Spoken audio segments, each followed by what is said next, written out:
და გაგაცნობ უკვე აფიშას იმ კულტურულ სიახლეებს, რასაც შეიძლება რომ ველოდოთ და რომლის გამოყენების საშუალებაც გვაქვს დღევანდელ დღეს. მაგალითად დავიწყოთ ახმეტელის თეატრით, სადაც დღეს სპექტაკლის სახელწოდებით ვირთხებზე ნადირობა, პრემიერა შედგება.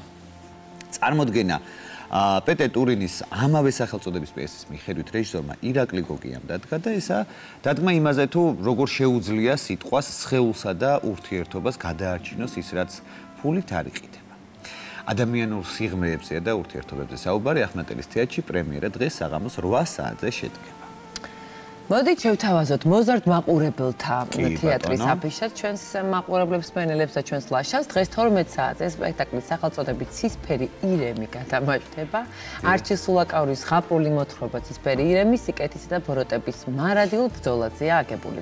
მოზარდ მაყურებელთა თეატრის ახალი სპექტაკლის სწორედ სიკეთისა და ბოროტების ბრძოლის ამბავს მოუთხრობს პატარა მაყურებელს.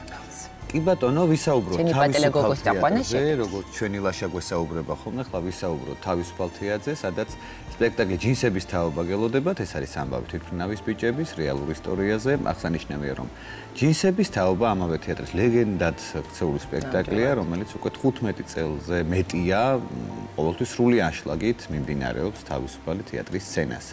წარმოდგენა დღეს საღამოს 7 საათზეა ჩანიშნული.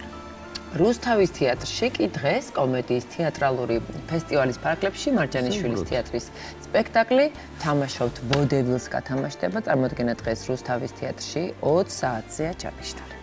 კი ბატონო, რეგიონალურ თეატრსაც ვესტუმროთ აუცილებლად ქუთაისის ლადო მესხიშვილის თეატრში დღეს სპექტაკლი იმერული რექვიემი გახავთ ჩანიშნული. წარმოდგენა ეზო კლდიაშვილის ტრაგიკომიკური პიესის მიხედვით დაიდგა და ის იმერეთში მთაზე მიტოვებულ წინწყილაში შედობის ბინადრებზე მოგვიყვება და გვესაუბრება. ქუთაისის თეატრში იმერული რექვიემი დღეს 19 საათზე არის ჩანიშნული.